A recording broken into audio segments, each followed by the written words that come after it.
driving? Stunt driving. Yes. Behold, the STUNTICONS! I am Megatron, your leader. Declare yourselves to me. I am Ultramaster. I swear loyalty to you. I'm Breakdown. I'll obey too.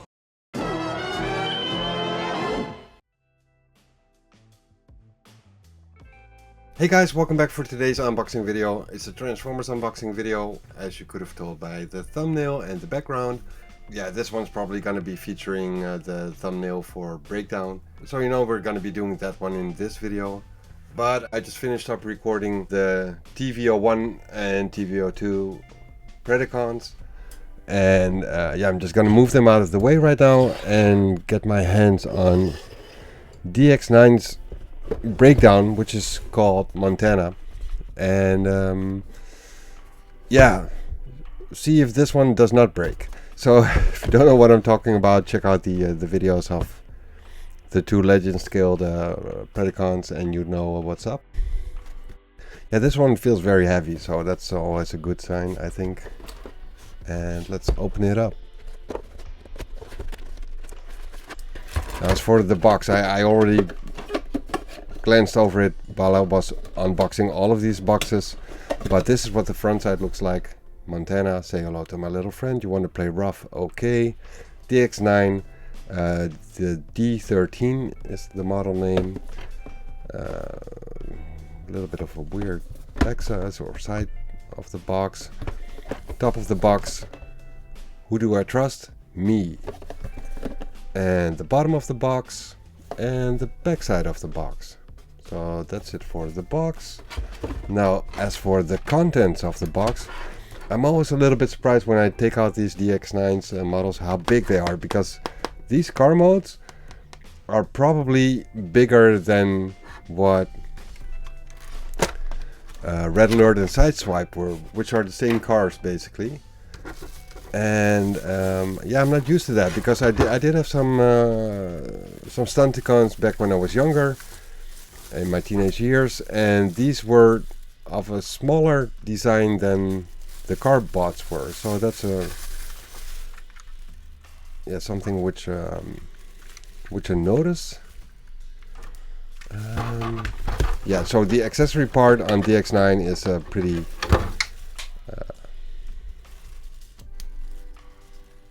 cheap. Yeah, so we got a gun which does not have the best designs on it. Doesn't look that great. This is what it looks like. I guess it tried to resemble what the original G1 80s toys look like with their accessories, but no faceplates or whatsoever. I think they could have done more with that, but then again, I buy them for the robots and not so much the accessories. And this one's going to be ending up in a leg part. Am I saying that right? Yeah, I think it's a leg part on Menasor anyway. So yeah, I won't be using it myself, but for you guys, if you want to buy these for the robot types, don't expect a lot of accessories on it. Now, as with the previous cars, they are very, very clean design-wise, with a little bit of kibble, but it's all pretty much tucked away. They ride really well, rubber wheels on them, so that's very nice. It's got a sort of a silvery, metallic-ish looking paint job on it, and there are some differences in colors for the plastic they used, so that's a little bit too bad. I'm seeing a different color here than there. That is a little bit too bad, but whatever. As for the rest of the contents of the box, we have a nice card, very thick plastic. I think, yeah, pretty sure it's plastic, yeah. And then we have an instruction manual which I'm going to be trying to not use. And then there's this inside, and I have no idea what this is.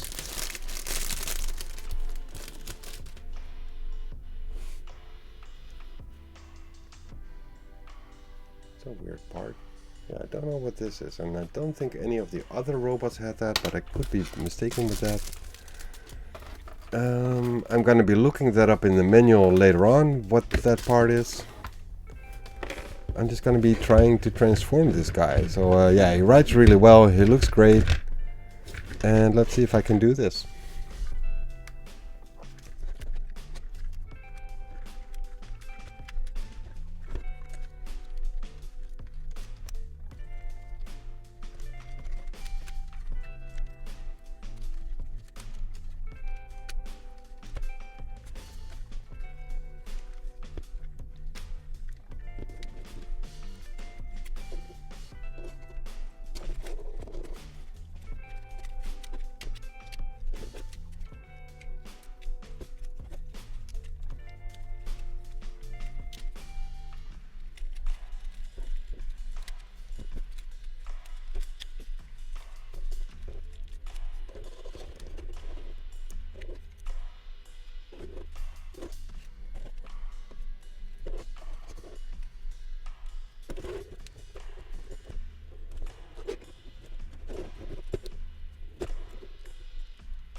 Well guys, as for the other robots from this set, the robot mode looks very lanky, so this one does as well. Bit holy here even, I didn't even notice that while trying to transform it. There are some parts which I'm not sure about. For example, these forearm parts, I can't find a way to close them up. If I try and do that, like it's locked in right here, if I try to close it, it pops off. So that's obviously not the way it's supposed to be done, but I can't find out the way it is supposed to be done. So I'll be looking that up in the manual, and I'm actually gonna do that right now, because apart from that, I think I got it transformed the way it's supposed to be done. Did have to tighten some screws for the knee joints because those were extremely loose. Like when I had my screwdriver ready from the Predacon robots anyway, so I just wanted to get that done. There's a weird sliding mechanism here to extend the legs because I couldn't get them extended like this, so you have to pull them out a little bit, which you can use this part for. Am I saying that right? I think it is. So yeah, that was weird. I was looking for some way to extend it, and apparently that's the way they chose for this robot to go. The locking into place parts could have been a little bit better. The feet are a little bit unstable, but I might have to peg that in somewhere.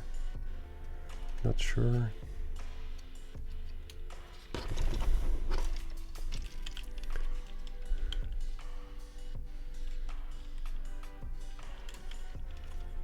It's kind of weird how they use this silver or this metallic metal part for the heel part, if that's the way it's supposed to be done. I'm not so sure about that. I would have preferred that to be the toes actually, but I think it might have looked a little bit cooler.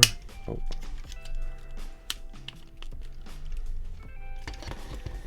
But yeah, as for the forearms, yeah, okay, so the proper way to transform it was totally not the way I did it. Okay, so from what it looks like is that maybe this is not supposed to lock into place, even though I did like that, to be honest. And then the hands, the arms are gonna have to be turned around.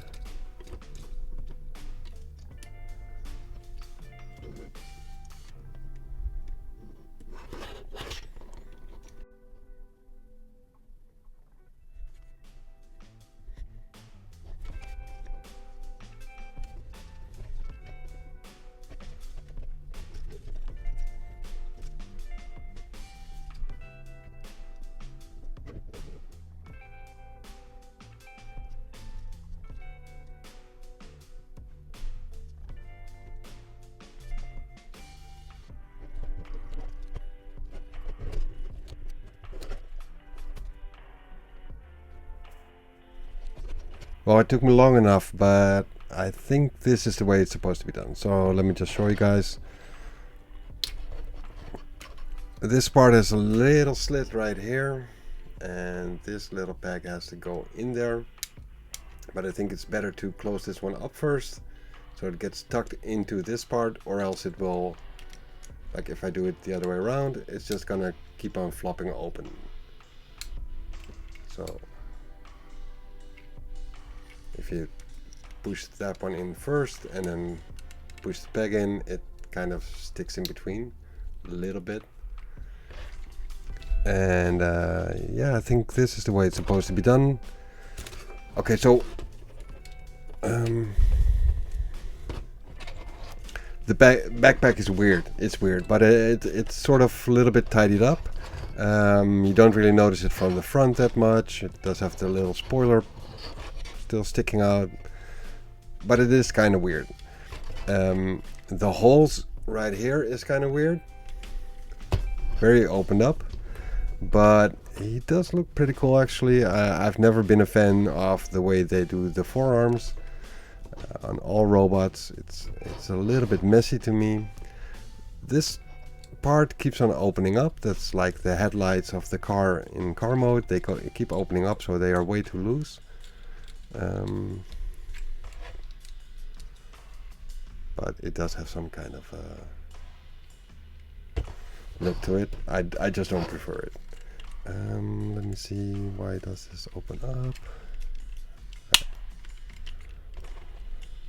There we go. Okay, so the gun does not have a peg to hold it into place in one of the arms or one of the hands, so you're just gonna have to use the fingers to squeeze it a little bit. Like so. But I would have preferred a peg on the gun because it is very loose. Oh, speaking of loose.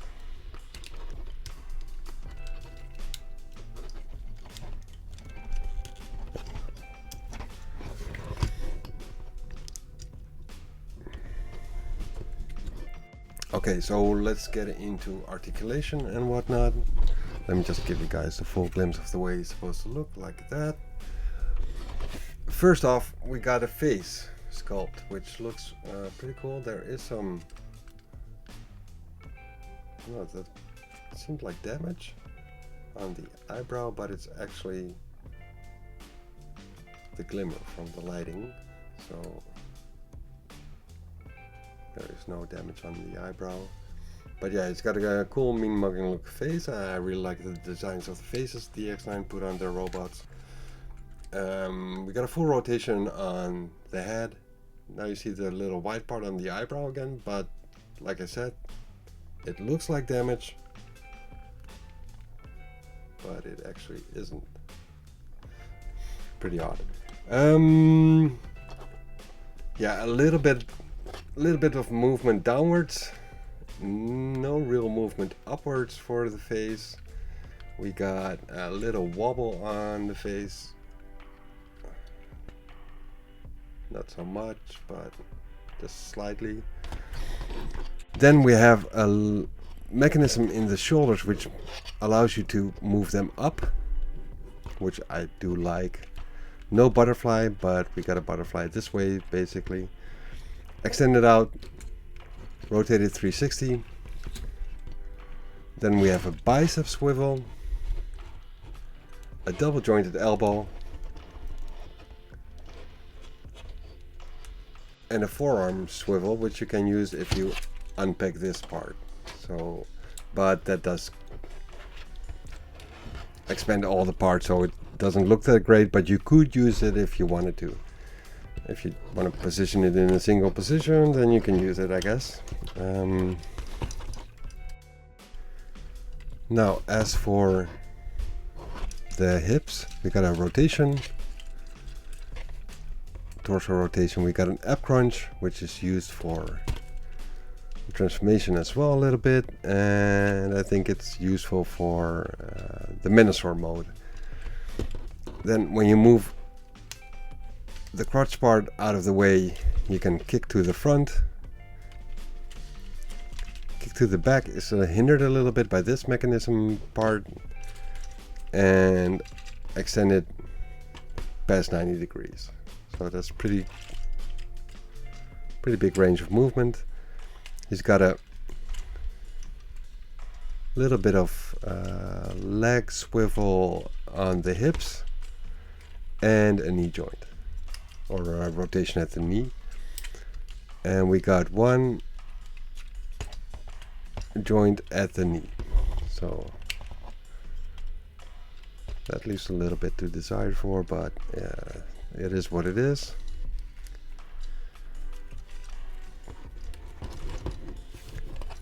As for the feet, they have a little bit of movement inwards, some movement outwards. Okay, so these panels are a little bit too loose. Like, I would have preferred them to be a little bit more tight. They do click, but they don't stick. So that's just too bad. That could have been tidied up a little bit, tighter. Yeah. As you can see, it just keeps on popping open.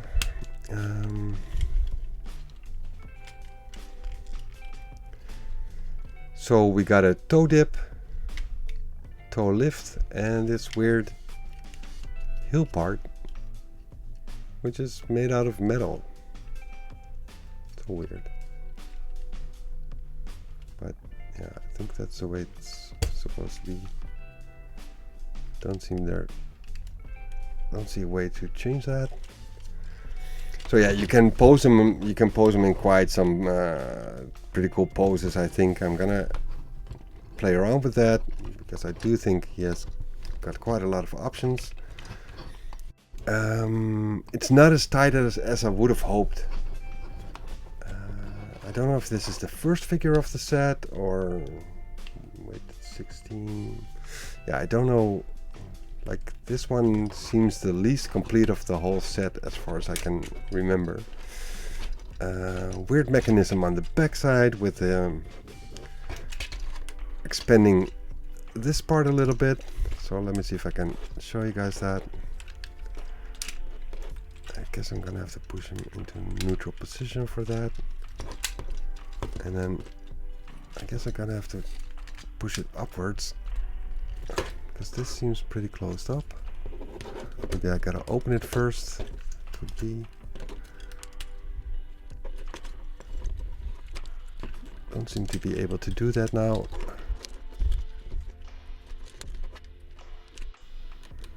So you pull it out with your nail, and then it releases something inside which allows you to shift this part up.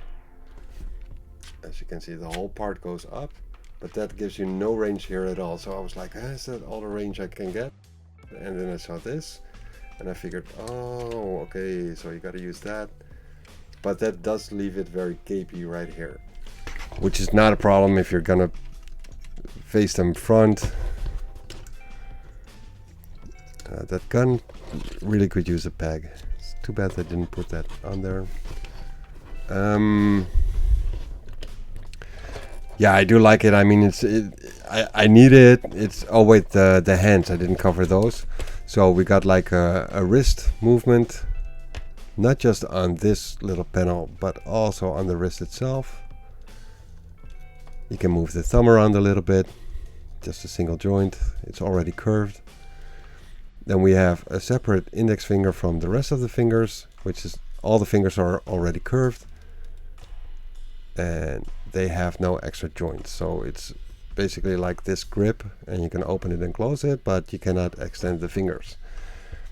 So yeah, I need this guy for the set anyways. There are probably cooler looking breakdowns on the market. But I just like the DX9 Menasor look, so that's why I went for this set. I'm not doing it for the individual robots. I'm doing it for the completed Menasor set, for which I still need Motor Master. So yeah, that's gonna be a pretty tough one to find for a nice price. But I will get it eventually, and then show you guys the final Menasor. But yeah, that's it for now for breakdown, guys. Hope you enjoyed it. Hope you got something out of it. Crazy long video again. I'm gonna have to do something about that. But yeah, see you guys for the next video, in which I'll be unboxing, transforming, and reviewing the KO oversized masterpiece version of Ironhide, which is huge. So yeah, hope you guys will join me in that one. Thank you guys for watching this one, and later.